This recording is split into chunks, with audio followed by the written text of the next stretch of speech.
Welcome to public TV news bulletin. ముందుగా headlines. మంత్రి కొండ సురేఖపై మాజీ మంత్రి ఎమ్మెల్సీ సత్యవతి రాథోడ్ ఫైర్.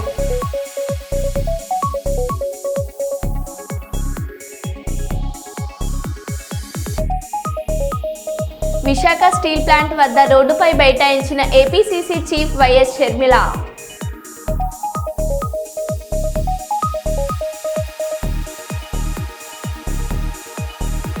అమలాపురంలో 4 దొంగలను అరెస్ట్ చేసిన పోలీసులు. 70 లక్షల విలువైన ఆభరణాలు స్వాధీనం.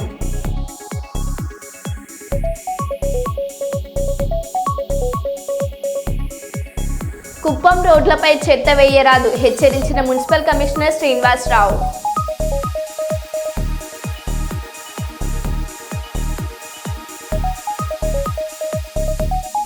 తొర్రూరులోని కాసం షాపింగ్ మాల్ ప్రారంభోత్సవంలో అపశృతి.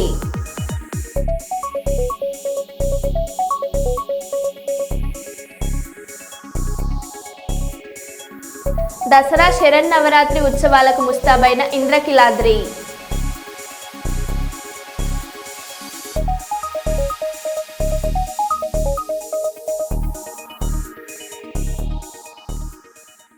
ఇక వివరాలకు వెళ్తే, మందమర్రి పట్టణంలో దుర్గామాత నవరాత్రులు ప్రారంభమయ్యాయి. పట్టణంలోని వెంకటేశ్వర స్వామి ఆలయ ప్రాంగణంలో దుర్గాదేవి నవరాత్రులు సింగరేణి ఆధ్వర్యంలో నిర్వహిస్తున్నారు. మొదటి రోజు కార్యక్రమానికి భక్తులు పెద్ద ఎత్తున తరలివచ్చారు. ఇక్కడ దుర్గామాతను దర్శించుకోవడానికి పట్టణంతో పాటు చుట్టుపక్కల ఉండే చాలా ప్రాంతాల నుండి భక్తులు వస్తారు. దసరా పండుగ రోజు జరిగే రామ్లీలా కార్యక్రమం ఇక్కడ ప్రత్యేకతగా చెప్పుకోవచ్చు.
జాతిపిత మహాత్మా గాంధీ అహింస మార్గాన్ని అవలంబించి దేశానికి స్వాతంత్రాన్ని మహోన్నత వ్యక్తి అని రాష్ట్ర న్యాయ మైనార్టీ సంక్షేమ శాఖ మంత్రి వర్యులు ఎన్ఎండి ఫరూక్ తెలిపారు.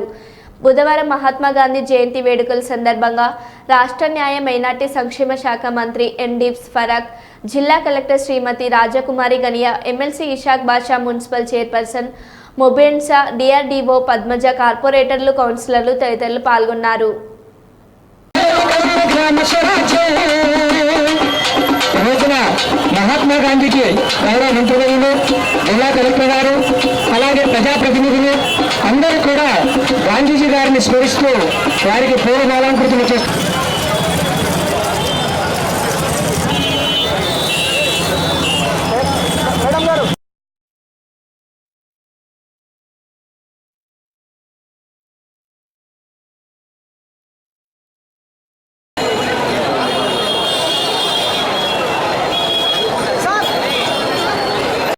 జరుపుకుంటా ఉన్నాం.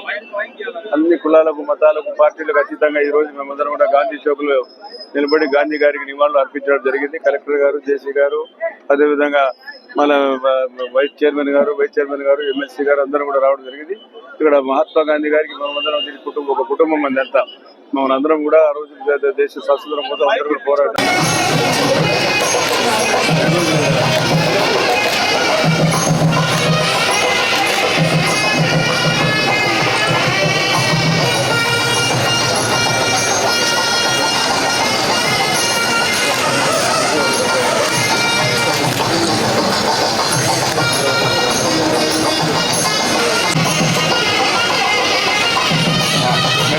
మేడం మీరు జరిగింది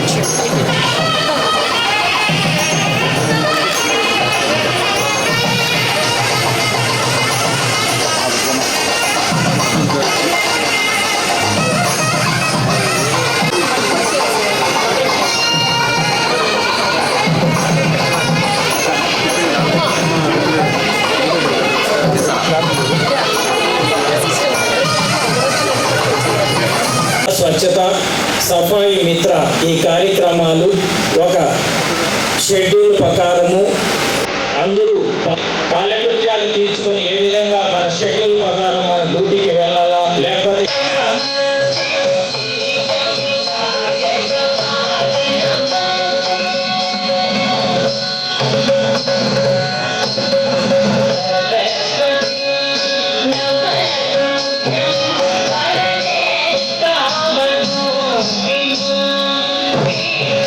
కాకుండా ఎక్కడైతే పడేస్తే దాని వ్యర్థాల వలన మన కలుషితం అయిపోతుంది, స్ప్రెడ్ అవడం జరుగుతుంది.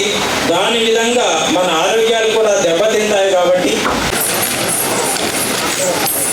వాసుదేవ గుప్తా గారు, సర్పంచ్ గారు డి కృష్ణవేణి గారు, మహేశ్వర్ రెడ్డి గారు, పాతపాడు బంగాన్పల్లి సర్పంచ్ గారు ముందు రావాల్సిందిగా కోరుచున్నాము.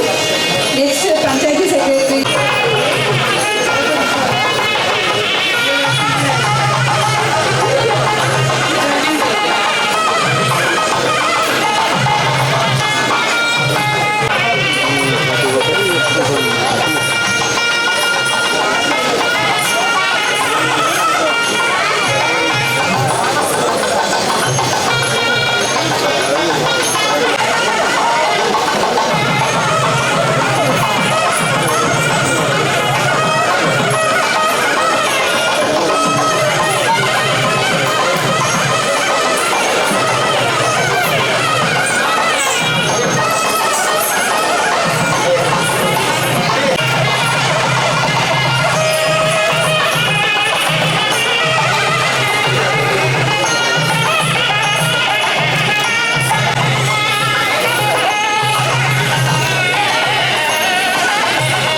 హైదరాబాద్లో ఘనంగా బతుకమ్మ సంబరాలు ప్రారంభమయ్యాయి.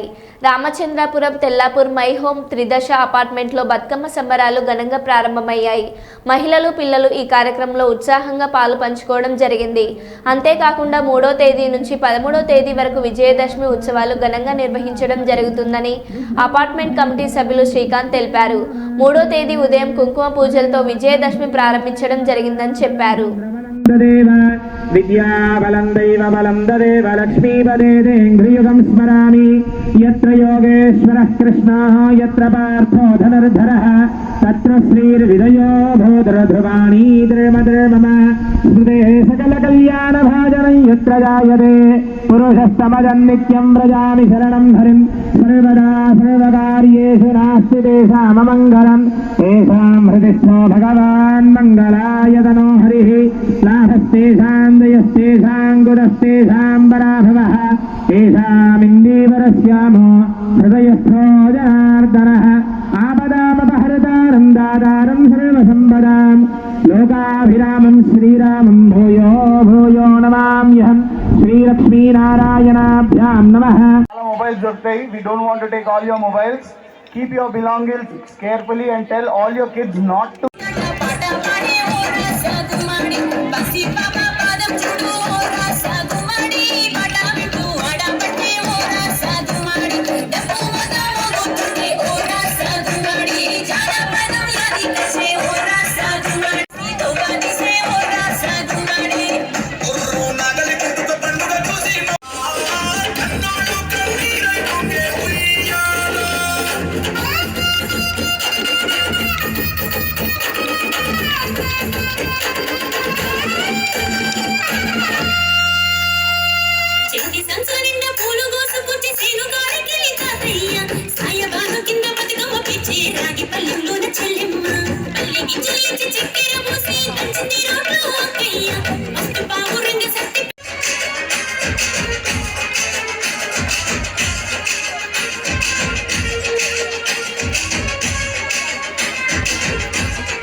సత్యాగ్రహమే ఆయుధంగా అహింస మార్గంలో పోరాడి కోట్లాది భారతీయులకు స్వాతంత్రం అందించిన జాతిపిత మహాత్మా గాంధీ అనే ప్రముఖ గ్యాస్ట్రోఎంట్రాలజిస్ట్, లివర్ స్పెషలిస్ట్, ప్రముఖ వైద్యులు శంకర్ శర్మ తెలిపారు. ఈ రోజు కర్నూలు నగరంలోని గాయత్రి ఎస్టేట్లో శ్రీ సాయి గురుదత్త పాల్ క్లినిక్లో జాతిపిత మహాత్మా గాంధీ, లాల్ బహదూర్ శాస్త్రిల జయంతి సందర్భంగా వారి చిత్రపటములకు పూలమాలలు వేసి వేడుకలు ఘనంగా జరిపారు. అన్ని జాతుల వాళ్ళు, అన్ని తెగల వాళ్ళు, అన్ని భాషల వాళ్ళు మహాత్మా గాంధీని ఈరోజు గుర్తు చేసుకోవాలి. అదేవిధంగా లాల్ బహదూర్ శాస్త్రి గారు తన జీవితాన్ని త్యాగం చేసినారు. ఆయన నిబద్ధతకు, ఆయన యొక్క ఆనెస్టీకి, నిజాయితీకి ఆయన నిలువుటద్దము. అటువంటి వ్యక్తి మన దేశం కోసము పోరాటం చేసి జైలు జీవితం కూడా గడిపినాడు. ఆయన కొద్దికాలం ప్రైమ్ మినిస్టర్గా కూడా ఉండినారు. సో ఈ ఇద్దరి మహనీయులు అంటే కేవలము ఈరోజు చాలామంది గాంధీ జయంతి అనుకుంటారు. గాంధీ గారి పక్కన లాల్ బహదూర్ శాస్త్రిని కూడా ఉంచి ఆయన జయంతిని కూడా జరుపుకోవాలని ప్రజలు ఈరోజు ఇద్దరిని గుర్తు చేసుకోవాలనే విధంగా నేను ఒక కొత్త పద్ధతిలో మహాత్మా గాంధీని గారిని మరియు లాల్ బహదూర్ శాస్త్రి గారిని ఇక్కడ ఉంచి వాళ్ళను సంస్మరణ చేసుకోవడము, వాళ్ళ గుర్తు చేసుకోవడం జరిగింది. వాళ్ళు అటువంటి మహనీయులు పుట్టినరోజు అంటే ఈరోజు భారతీయులందరికీ పండగ రోజు. అదే కాకుండా భారత సంతతి ఉన్న అన్ని దేశాల్లో కూడా మహాత్మా గాంధీని గుర్తుంచుకోవాలి. ఈవెన్ అమెరికాలో కూడా చాలా చోట్ల మహాత్మా గాంధీ స్టాచ్యూ మనం చూడొచ్చు. సౌత్ ఆఫ్రికాలో కూడా ఆయన స్వాతంత్రం కోసం పోరాటం చేసినాడు. తెల్లదొరలను ఎదిరించినారు. ఆయన బట్టలు కూడా చాలా సింపుల్గా ఖాదీ బట్టలు వేసుకొని ఖాదీ నూలు ఉడుకుతూ ఆయన జీవితాన్ని గడిపేవాడు. ఆయన మౌనం యొక్క విలువ తెలిపాడు. ఆయన సమన్వయం గురించి చెప్పాడు. హరే రామ్ అనేవాడు. అంటే అన్ని రకాల అయితే అన్ని జాతులను, అన్ని మతాలను, అన్ని కులాలను కూడా మనం గౌరవించాలి, అన్ని ప్రాంతాలను గౌరవించాలని మనకు ఒక మెసేజ్ ఇచ్చి ఆయన జీవితాన్ని త్యాగం చేసినందుకు ఈరోజు గాంధీ జయంతి మనం ఇక్కడ జరుపుకోవడం అనేది మా క్లినిక్లో, గాయత్రి ఎస్టేట్లో మా క్లినిక్లో నేను గాంధీ జయంతి వేడుకలు నిర్వహించడంలో నేను ఎంతో ఒక రకంగా జన్మ ధన్యమైపోయింది ఈరోజు అని నేను చెప్పుకోవడానికి ఎంత మాత్రము నేను వెనకాడడం లేదు. కేటీఆర్ పై కొండ సంచలన వ్యాఖ్యలు. నాగ చైతన్య, సమంత విడిపోవడానికి కేటీఆరే కారణం. చాలా మంది హీరోయిన్లు పెళ్లిళ్లు చేసుకొని విడిపోవడానికి కూడా కేటీఆరే కారణం. మంత్రి కొండ సురేఖ. ఈ రోజు నేను చెప్తా ఉన్నా కదా, నాగ చైతన్య, సమంత విడిపోవడానికి కారణం కేటీఆరే. ఈరోజు చాలా మంది హీరోయిన్లు తొందరగా పెళ్లిళ్ళు చేసుకొని సినిమా ఫీల్డ్ నుంచి తప్పుకోవడానికి కారణం కూడా కేటీఆరే. ఆయన ఆ రోజు మత్తు పదార్థాలకు అలవాటు పడి వాళ్ళను కూడా మత్తు పదార్థాలకు అలవాటు చేసి రేవ్ పార్టీలు చేసుకొని మదమెక్కి వాళ్ళ జీవితాలతో ఆడుకొని బ్లాక్ మెయిల్ చేసి వాళ్ళను ఇబ్బంది పెట్టినటువంటి వ్యక్తి కేటీఆర్. అది అందరికీ కూడా తెలుసు, సినిమా ఫీల్డ్ లో అందరికీ తెలుసు, అది ఓపెన్ రహస్యము. ఈ రోజు నేను చెప్తా ఉన్నా కదా, నాగ చైతన్య, సమంత విడిపోవడానికి కారణం కేటీఆరే. ఈరోజు చాలా మంది హీరోయిన్లు తొందరగా పెళ్లిళ్ళు చేసుకొని సినిమా ఫీల్డ్ నుంచి తప్పుకోవడానికి కారణం కూడా కేటీఆరే. ఆయన ఆ రోజు మత్తు పదార్థాలకు అలవాటు పడి వాళ్ళను కూడా మత్తు పదార్థాలకు అలవాటు చేసి రేవ్ పార్టీలు చేసుకొని మదమెక్కి వాళ్ళ జీవితాలతో ఆడుకొని బ్లాక్ మెయిల్ చేసి వాళ్ళను ఇబ్బంది పెట్టినటువంటి వ్యక్తి కేటీఆర్. అది అందరికీ కూడా తెలుసు, సినిమా ఫీల్డ్ లో అందరికీ తెలుసు, అది ఓపెన్ రహస్యము. జాతిపిత మహాత్మా గాంధీ జయంతి సందర్భంగా హన్మకొండ పబ్లిక్ గార్డెన్లోని గాంధీజీ విగ్రహానికి ఎమ్మెల్సీ బస్వరా సారయ్య, పర్కాల ఎమ్మెల్యే రేవూర్ ప్రకాష్ రెడ్డి, హన్మకొండ వరంగల్ జిల్లా కలెక్టర్లు ప్రావీణ్య సత్యశారదాదేవి, వరంగల్ జిల్లా కాంగ్రెస్ పార్టీ అధ్యక్షురాలు ఎర్రబెల్లి స్వర్ణగార్లతో కలిసి వరంగల్ ఎంపీ డాక్టర్ కడియం కావ్య పూలమాలలు వేసి ఘనంగా నివాళులర్పించారు. ఈ సందర్భంగా ఎంపీ మాట్లాడుతూ గాంధీజీ జయంతి సందర్భంగా ప్రజలందరికీ శుభాకాంక్షలు తెలిపారు. భారతదేశాన్ని గాంధీ పుట్టిన దేశంగా చెప్పుకునే స్థాయి కలిగిన మహాపురుషుడు మహాత్మా గాంధీ అని పేర్కొన్నారు. గాంధీజీ జీవితం మొత్తాన్ని ఉద్యమాలలోనే గడిపాడని అన్నారు. దేశానికే కాదు ప్రపంచానికే గాంధీజీ ఆదర్శప్రాయుడని కొనియాడారు.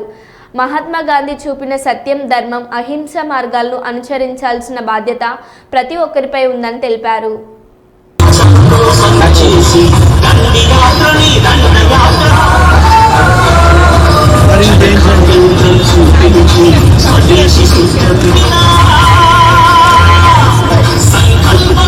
దేశ ప్రజలందరికీ కూడా గాంధీ జయంతి శుభాకాంక్షలు. విషయాలు కూడా మన ముందు తరాలకి కానీ మాకు కానీ ఆదర్శంగా చాలా మంచి మంచి మాటలు చెప్పినారు. అదేవిధంగా తాను పాటించినారు.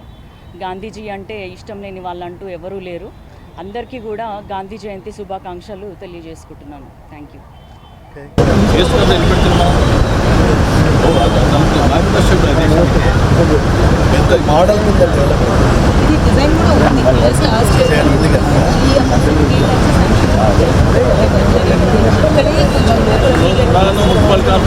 కూర్కుదూరులో దసరా శరన్నవరాత్రి సందర్భంగా శ్రీ కనకదుర్గ అమ్మవారిని దర్శించుకున్న అనపర్తి శాసనసభ్యులు నల్లమిల్లి రామకృష్ణారెడ్డి. ఈ కార్యక్రమంలో కరకుదురు గ్రామ ఎన్డీఏ నాయకులు, కార్యకర్తలు పాల్గొన్నారు.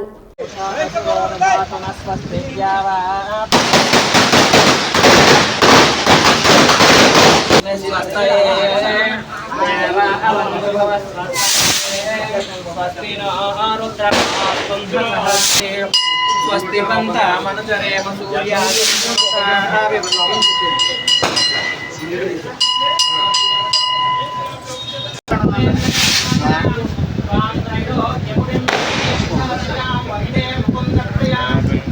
లక్ష్మీ మోక్షలక్ష్మీ జయలక్ష్మీ సరస్వతి శ్రీలక్ష్మీ వరలక్ష్మీశ్చ మమ సర్వరాజీయతో నిదహాతి వేదః సనః పరుషతి దుర్గాణి విశ్వానామేన సంసృతాత్మజ్ఞి రామగ్నివర్ణాం తపసాం లబ్ధే వైరోధనే కర్మఫలే దేవీ గుణకర్మవిష్ణుమయ్యే సరస్వతే నమః అగ్నేయం పరదయామాస్యో అస్మాన్ గురువస్య వేదచక్రాణి విశ్వాన్ సనః పరుషతి దుర్గాణి విశ్వాక్షామద్దేవాది దురితాజ్ఞిః రత్నోషకమీర్యోద్భరిష్ణానార్యహోదానవ్యస్ససి వాంఛారాజ్ఞే తనువం ప్రయస్మాత్మభ్యం తథోభదాయజస్వ గోవింద. అందరికీ నమస్కారం.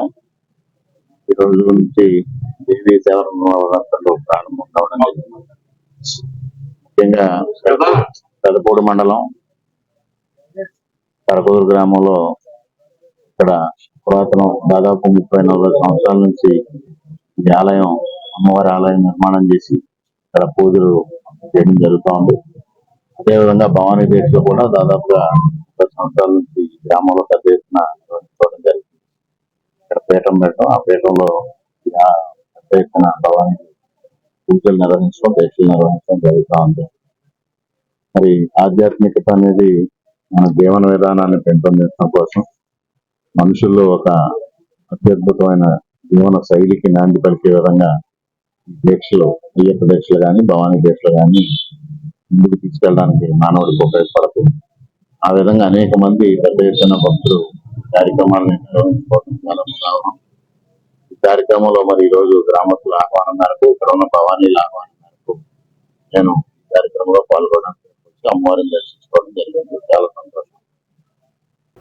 నాగార్జున కుటుంబంపై తాను చేసిన వ్యాఖ్యలను వెనక్కు తీసుకుంటున్నట్లు తెలిపిన మంత్రి కొండ సురేఖ, కేటీఆర్ విషయంలో మాత్రం వెనక్కి తగ్గేది లేదని, లీగల్గా ఎదుర్కొంటానని అన్నారు.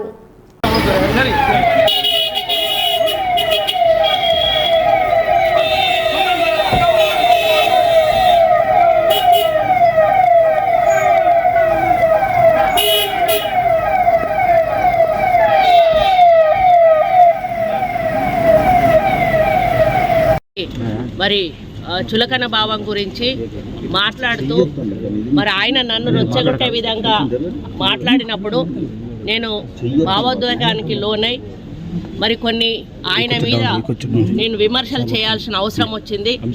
ఆ సందర్భంలో నాకు ఇంకెవరి మీద కూడా వ్యక్తిగత ద్వేషం కానీ మరి వ్యక్తిగత కోపం కానీ లేదు. అనుకోని ఆ సందర్భంలో ఒక కుటుంబం మాట నేను తీయడం ఏదైతే ఉందో అది అనుకోకుండా నా నోటి నుంచి జరగడం జరిగింది. ఆ తర్వాత వారి ట్వీట్ చూసిన తర్వాత నేను కూడా చాలా బాధపడ్డాను. ఎందుకంటే ఏ విషయంలో నేనైతే బాధపడతా ఉన్నానో ఆ విషయంలో నేను ఇంకొకరిని నొప్పించాను అని తెలిసి రాత్రి వెంటనే మరి దాన్ని వెనక్కి తీసుకుంటూ నేను ట్వీట్ చేయడం జరిగింది. కాబట్టి నాకు జరిగిన అవమానం, నేను పడ్డ బాధ ఇంకొకరు పడకూడదు అనేటువంటి ఒక ఆలోచనతోటి నేను బేషరతుగా దాన్ని వెనక్కి తీసుకోవడం జరిగింది. కానీ కేటీఆర్ విషయంలో మాత్రం తగ్గేది లేదు. ఆయన తప్పనిసరిగా క్షమాపణ చెప్పాల్సిన అవసరం ఉంది. ఆయనే చేసేదంతా చేసి ఈరోజు నన్ను క్షమాపణ చెప్పాలి అని డిమాండ్ చేయడం ఏదైతే ఉందో, మరి దొంగ దొంగ అని తనే దొంగ ఈ దొంగ దొంగ అని అరిచినట్టుగా ఉంది. ఆ విషయంలో మాత్రం ఎట్టి పరిస్థితుల్లో కూడా వెనక్కి తగ్గేది లేదు. దానికి ఎట్లా పోవాలో మేము లీగల్గా ప్రొసీడ్ అవుతాం. 4 నెలల్లోనే టీడీపీ కూటమి ప్రభుత్వంపై ప్రజా వ్యతిరేకత స్థాయికి చేరుకుపోయింది. కూటమి నేతలు ఆ విషయం అర్థమై టాపిక్ డైవర్షన్ కోసం కొత్త టాపిక్లు తీసుకొస్తున్నారు. దేశంలోనే అత్యంత బలమైన పార్టీగా వైఎస్ఆర్సీపీని నిలపాలనే దృఢ సంకల్పంతో అడుగులు వేస్తున్నాను. పార్టీ అనుబంధ విభాగాల అధ్యక్షులకి వైఎస్ జగన్ గారు దిశానిర్దేశం చేశారు. సో ఒక స్ట్రక్చర్డ్ పద్ధతిలో పార్టీ బలోపేతానికి గ్రామ స్థాయి నుంచి పార్టీ ఆర్గనైజ్డ్ స్ట్రక్చర్గా తయారు చేయడం కోసం, ఆర్గనైజ్డ్గా ఉండేదానికోసం బిల్డింగ్ స్ట్రక్చర్ తీసుకొచ్చే కార్యక్రమం చేస్తూ ఉన్నాం. ఆ దిశగా అడుగులు సీరియస్గా వేస్తూ ఉన్నాం. ఇప్పటికీ 4 నెలలు అయిపోయింది. ఇప్పటికే ప్రభుత్వం మీద వ్యతిరేకత గమనిస్తూనే ఉన్నాం. ఒక పక్క సూపర్ 6లు లేవు, ఒక పక్క సూపర్ 7లు లేవు, ఒక పక్క అబద్ధాలు అన్నది మోసం కింద కన్వర్ట్ అయిపోయింది. మోసం కింద కన్వర్ట్ అయింది, కోపం కింద కన్వర్ట్ అవుతుంది ప్రజల్లో. అన్ని విషయాలలోనూ ఈ ప్రభుత్వం పూర్తిగా అన్ని రకాలుగాను ఇదే రకమైన కొలాప్స్ అయ్యే పరిస్థితిలోకే పాలన ఉంది. స్కూళ్ళు పోయినాయి, ఫీజు రీయింబర్స్మెంట్లు పోయినాయి, హాస్పిటళ్ళు పోయినాయి, ఆరోగ్యశ్రీలు పోయినాయి, ఆరోగ్య ఆశ్రయాలు పోయినాయి, డోర్ డెలివరీ పోయింది, జన్మభూమి కమిటీలు వచ్చినాయి. సో ఎన్ని కనిపిస్తా ఉన్నాయండి. చదువులు లేవు, చదువులు పోయినాయి, వ్యవసాయం పోయింది, పెట్టుబడి సాయం పోయింది, ఫ్రీ ఇన్సూరెన్స్ పోయింది, ఆర్బీకేలు పోయినాయి, అన్నీ పోయినాయి. పూర్తిగా గవర్నెన్స్ అంటే ఏదైతే మార్గదర్శకంగా రోల్ మోడల్గా నిలబడాల్సిన రంగాలు వ్యవసాయము, చదువులు, వైద్యము, 3 రంగాలు తిరోగమనమే. గవర్నెన్స్ అనేది లేదు. ఇష్టం వచ్చినట్టుగా దొంగ కేసులు పెట్టి రెడ్ బుక్ పరిపాలనతో దొంగ కేసులను ప్రోత్సహిస్తూ ఉన్నారు. గవర్నెన్స్ అనేది పూర్తిగా పోయింది. లా అండ్ ఆర్డర్ ఎక్కడా లేదు. డోర్ డెలివరీ అనేది గాలికి ఎగిరిపోయింది. ఇంతకుముందు పారదర్శకతంగా ఇచ్చే పరిస్థితి ఈరోజు పారదర్శకత అనే పదం లేక ఈరోజు విజయవాడలో కనీసం ఫ్లడ్ ఎన్యూమరేషన్ చేయలేని పరిస్థితి. ఇన్ని ఇళ్ళు మునిగినాయి, ఈ మునిగిపోయిన ప్రతి ఇంటికి సహాయం చేయాలనుకుంటే కనీసం ఆ ఇళ్లకు కూడా సహాయం చేయలేని పరిస్థితి. ఇప్పుడు కలెక్టర్ల దగ్గర చుట్టుముడుతున్నారు ప్రజలు. అంటే ఒక ట్రాన్స్పరెన్సీ లేదు, ఒక పారదర్శకత లేదు. కొందరికే నచ్చినోనికే ఇయ్యాలనుకుంటే ఇస్తారు. ఇవన్నీ స్టార్ట్ అయిపోయినాయి. 4 నెలలకే ప్రభుత్వం మీద వ్యతిరేకత అన్నది తారాస్థాయికి వెళ్ళిపోయి, ఏ తారాస్థాయికి వెళ్ళిపోయిందనంటే వాళ్ళకు కూడా అది అర్థమయ్యి టాపిక్లు డైవర్ట్ చేసేందుకు కొత్త టాపిక్లు తీసుకొస్తా ఉన్నారు. పార్టీ కోసం ఎవరైతే పనిచేసినారో, పార్టీ కోసం ఎవరైతే కష్టపడినారో, పార్టీ కోసం ఎవరైతే నష్టపోయినారో వీళ్ళే ఆ బాధ్యతల్లో ఉంటారు. సో పార్టీ అనేది మనది అనేది మనం అందరం కూడా కలిసికట్టుగా ఓనర్షిప్ తీసుకోవాలి. ఆ ఫైర్ అనేది రావాలా. పార్టీని దేశంలో ఏ పార్టీ లేనంత ఇంత బలంగా ఈ పార్టీని చేయాలని చెప్పి దృఢ సంకల్పంతో నిర్ణయం తీసుకుని అడుగులు వేస్తాను నేను. అందుకని అడుగులు వేస్తాను. కేవలం ఎన్నికలు అయిపోయి 4 నెలలు కూడా కాల, 4 నెలలు అయింది. 4 నెలల్లోనే ఇంతగా నేను మిమ్మల్ని పిలిచి, మిమ్మల్ని మోటివేట్ చేసి, జిల్లా అధ్యక్షులను నియమించి, కొత్త వాళ్ళను మోటివేట్ చేసి, ఈ స్ట్రక్చర్ మళ్ళా తీసుకొని రావాలని చెప్పి, ఇంత ఆర్గనైజ్డ్గా చేయాలని చెప్పి ఇంత మోటివేట్ ఎందుకు చేస్తా ఉన్నానంటే కేవలం అదే, ఆ ఫైరే. ఎట్టి పరిస్థితుల్లోనూ this party should become the strongest party in the country. కొన్ని లక్షల మంది మనల్ని ప్రేమించిన కార్యకర్తలు, కోట్ల మంది మనకు అభిమానించే ఓటర్స్, ఇంతమంది అభిమానస్తులు మనకు ఉండరు. వీళ్ళందరి కోసం మనం నిలబడాల్సిన అవసరం ఉంది. వీళ్ళందరికీ మంచి చేయాలని అంటే మనం ఆ సీట్లో ఉండగలిగితేనే మంచి చేయగలుగుతాం. దానికోసం అని చెప్పి మనం గట్టిగా యుద్ధం చేయాల్సి వస్తూ ఉంది. ఖచ్చితంగా గుర్తుపెట్టుకుంటాం. మరో బులెటిన్లో మళ్ళీ కలుద్దాం. Stay tune.